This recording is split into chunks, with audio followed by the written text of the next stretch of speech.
Et salut à tous. Donc aujourd'hui on se retrouve pour une vidéo que beaucoup m'ont demandé.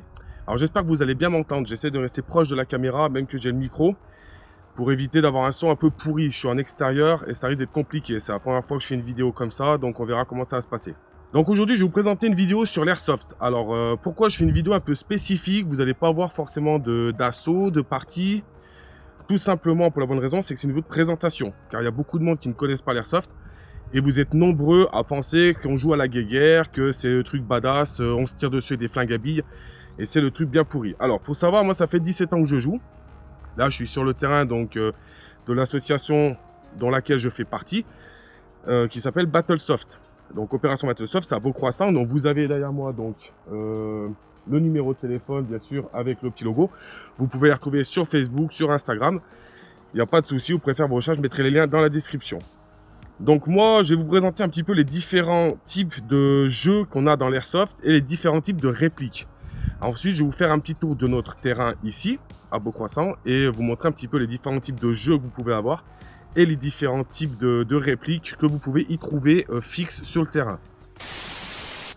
Donc vous pouvez voir derrière moi en arrière-plan, vous avez donc un terrain qui est pas mal, donc je vais décaler un petit peu vous parler. Donc vous allez avoir au centre du terrain, donc une espèce de grosse structure triangulaire qui sert d'arbitrage et de sonorisation. Donc vous allez avoir la sonorisation en fait qui va se faire à partir d'une régie où donc l'organisateur et le propriétaire du terrain de l'association donc régit les parties et les scénarios. Et vous allez avoir plusieurs types de scénarios. Vous allez avoir du match à mort, vous allez avoir de la prise de drapeau, vous allez avoir de la défense, vous allez avoir de l'attaque, vous allez avoir des parties de roleplay. Il y a énormément de types de jeux dans l'airsoft, autres que se tirer dessus comme ça, un peu à la va-vite. Je tiens à préciser ce terrain, pourquoi? Parce qu'on est en 2019 et qu'il y a énormément de personnes qui jouent, on va dire de plus en plus de joueurs. Il faut savoir qu'à l'époque, il y a 15 ans en arrière, on jouait un peu à la sauvage, comme ça, dans la forêt, à la va-vite. Le truc, c'est qu'il faut savoir, c'est qu'on a des répliques. Des répliques, je ne vais pas dire des répliques de quoi, sinon je vais me faire sauter la vidéo. Mais nous avons des répliques. Donc des répliques qui sont proches du réel. Donc je vais vous en montrer une par exemple. Donc je vais vous montrer un type de réplique. Ça, c'est une réplique d'airsoft. Donc il faut savoir que l'airsoft est souvent confondu avec le paintball. Donc à ne pas confondre, ici vous pourrez trouver donc du paintball. Du paintball, vous pourrez avoir accès à des parties, des sessions de paintball comme à beaucoup d'endroits. Mais vous aurez aussi l'airsoft. L'airsoft, la différence avec le paintball de base est fait avec des systèmes à air et des billes assez grosses de peinture. Nous on utilise donc des billes de 6 mm blanches. Voilà, j'essaie de zoomer un petit peu. Et les répliques, on va avoir un plus grand choix en fait au niveau des répliques. On va avoir des répliques spring, qu'on appelle un ressort, des répliques électriques, AEG, donc électrique, à batterie. Nous allons avoir des répliques à CO2 et gaz pour pas mal de répliques. Et maintenant, depuis quelques années, on a les répliques à air, HPA. Donc on va dire que c'est tous des types de répliques différents selon l'usage. Je vais vous faire une petite présentation rapide donc de mes répliques et ensuite on fera un petit tour de plus gros calibre que vous pouvez trouver sur le terrain. À savoir donc en airsoft, je tiens à préciser qu'on n'a pas que des petits gugus qui jouent à la guéguerre. Je tiens à préciser parce que je connais énormément de monde qui sont anciens militaires, anciens snipers pour de vrai, hein, c'est pas, j'ai pas des conneries. Des gendarmes, on a des vrais militaires qui sont encore actifs, qui font de l'airsoft. Et on a des parties qui sont basées quand même sur, alors ça dépendra de ce que vous voulez jouer. Il y a des gens qui vont venir jouer vraiment pour le côté sportif de l'airsoft. Vous avez des compétitions, donc vous avez le côté sportif que je parlerai un petit peu plus tard, et vous avez le côté plus jeu. Après, on peut choisir si on joue plus roleplay, plus assaut, tactique, ou plus bourrinage, c'est-à-dire comme le paintball, on va se foncer dessus et le but c'est de faire du kill. Donc il y a vraiment plusieurs modes de jeu. Ce qu'il faut savoir, c'est qu'en étant sur un terrain comme celui-ci, vous êtes couvert, vous avez quand même une licence à l'année, c'est quand même quelque chose d'un peu plus légal et un peu plus sécurisé que les parties qu'on faisait à l'époque, qui honnêtement, moi pour ma part, je n'en fais plus. J'ai passé l'âge et de deux, c'est beaucoup plus intéressant de jouer sur des terrains comme ça où il y a vraiment énormément de choses à voir, que ce soit au niveau des parties de jour ou des parties de nuit, pendant les nocturnes. C'est vraiment deux mondes différents. Et il faut savoir qu'ici, c'est scénarisé, c'est-à-dire terrain éclairé. Et c'est un terrain donc qui est scénarisé donc par la personne avec de la musique, avec des bruitages, et c'est vraiment impressionnant quand on est sur le terrain. Donc pour les personnes qui ont déjà fait de l'airsoft, je pense que ça va vraiment les attirer. Et pour les personnes qui ne connaissent pas, je vous invite à vous rapprocher de cette association et de venir participer et au moins d'essayer une fois pour voir et c'est vraiment quelque chose de puissant. Alors, faut aimer, hein. C'est du jeu, mais il y a vraiment des choses intéressantes à voir. Donc, vous allez avoir premier type de réplique, les répliques AEG. Donc, qui se constituent donc d'une réplique, d'un corps, d'un chargeur. Donc, vous allez avoir plusieurs chargeurs selon les répliques. Et vous allez avoir une batterie à l'arrière. Donc, il y aura plusieurs types de batteries. Je vais vous laisser regarder seul de votre côté, mais voilà, je ne vais pas partir dans la description des répliques, il y a cette vidéo sur internet. Donc vous avez plusieurs types de répliques. Là, je vais vous présenter une réplique AEG, donc électrique à batterie LiPo. C'est une réplique, donc c'est un modèle d'ARP 556. C'est une réplique qui est assez compacte, qui est assez sympa. Moi, je joue avec celle-ci avec un traceur pour la nuit et pour la journée, il n'y a pas de problème. C'est assez compact, c'est assez rapide. On peut s'en servir pour les terrains CQB, donc intérieurs, comme les terrains extérieurs. Elle a une bonne portée. On va dire qu'on atteint quand même bien les 60 mètres faciles, 60 à 70 mètres. À savoir, c'est que ça, c'est pas 1 mètre. Voilà, je tiens à le préciser parce que quand on me dit que ma réplique, elle tape à 100 mètres, bien entendu, les 3/4 du temps, une réplique, on tape entre 60 et 80 mètres maximum. Au niveau de la portée, mais au niveau de la précision, c'est plus du tout ça. Donc là, vous avez un AEG. Ensuite, je vais vous présenter donc... deux types de répliques. Donc là, c'est deux parmi tant d'autres.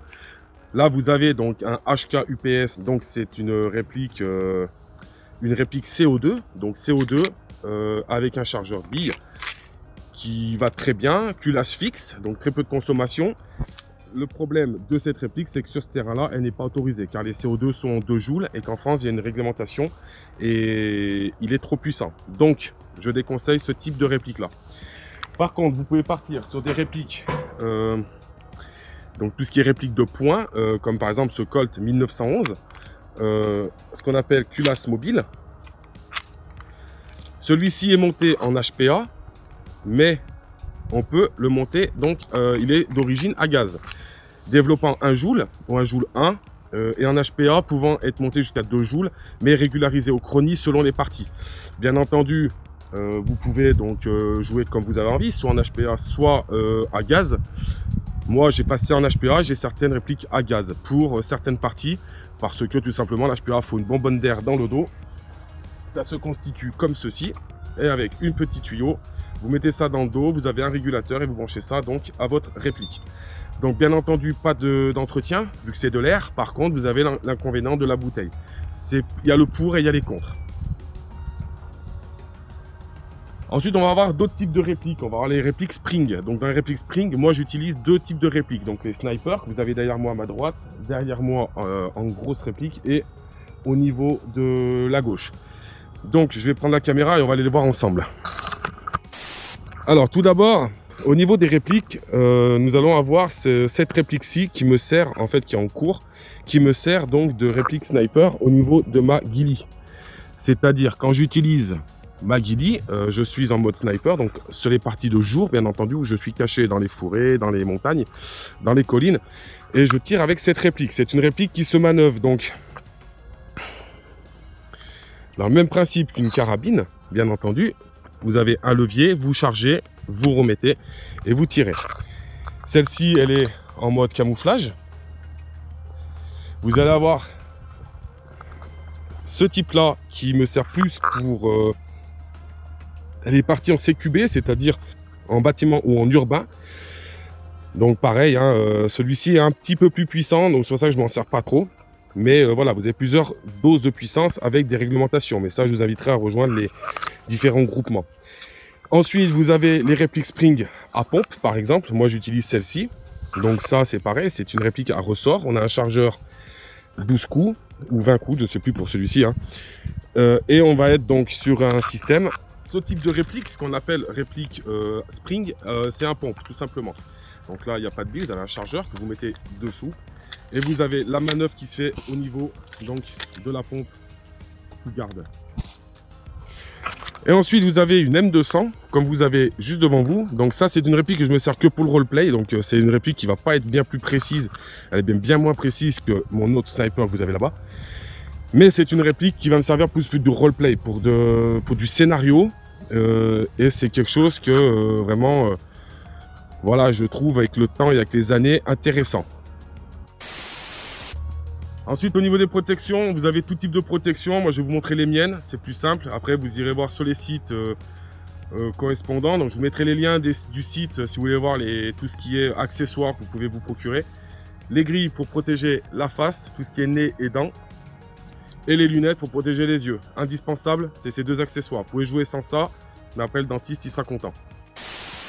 Donc, on se retrouve avec Yannick, donc le propriétaire du terrain et donc le propriétaire de l'association, je peux le dirigeant de l'association, Battlesoft.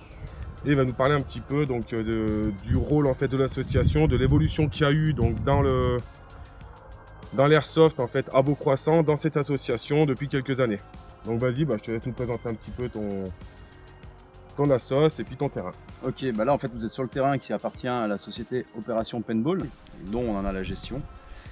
Et on gère aussi le terrain sous le nom Opération Battlesoft. Donc là on est sur le terrain Opération Battlesoft, géré par la société Opération Paintball. Et l'objectif de la session Airsoft, c'est de promouvoir l'Airsoft pour tout le monde. Donc en fait on a différents types de jeux. On fait du dominical, comme vous pouvez le trouver de partout. Des dominicales qui sont scénarisés sur des petites séquences de 20 minutes, 30 minutes avec des objectifs. Donc là, c'est généralement très accessible pour tout le monde, étant donné que ça va être soit en semi, soit en full, suivant les événements. Après, on va faire ce qu'on appelle du roleplay, pour ceux qui connaissent.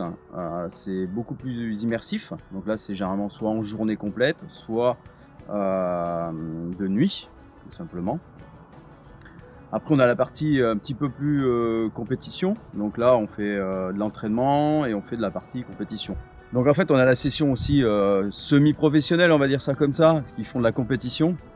Donc là, c'est des événements qui sont un peu plus poussés, un peu plus agressifs.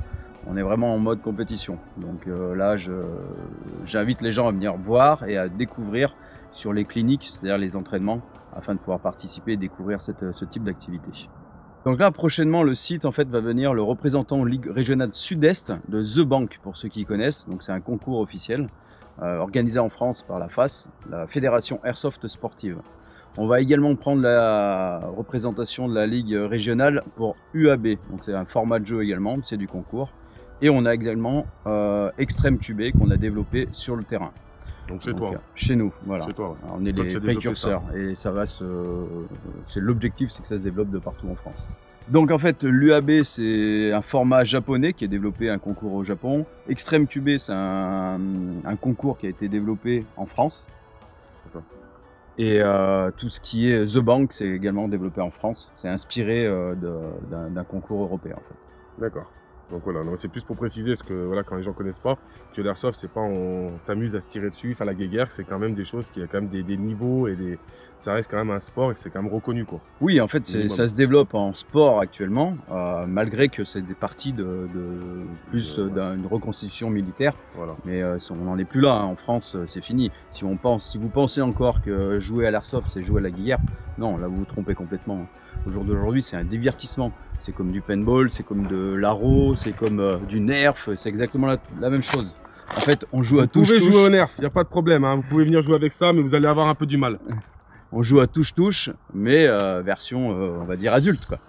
Malgré que ça existe pour les mineurs, il y a des produits qui ont été développés pour ça, donc on peut faire découvrir à tout âge l'activité, aussi bien paintball, airsoft. C'est ce qui est pas mal, ce que je disais tout à l'heure par rapport à il y a 15 ans en arrière quand on jouait, où c'était dans la forêt, on se tirait dessus, il n'y avait rien de concret, rien de légal, et puis c'était un peu compliqué quoi. Par rapport à aujourd'hui, il y a quand même quelques terrains officiels où on peut jouer légalement quoi. Les terrains professionnels, il y en a de plus en plus qui se développent en fait, hein. Donc heureusement, parce que en fait c'est ce qui apporte et qui monte la sérieuxité des choses. Voilà, qui montre que c'est propre et que c'est l'objectif quoi.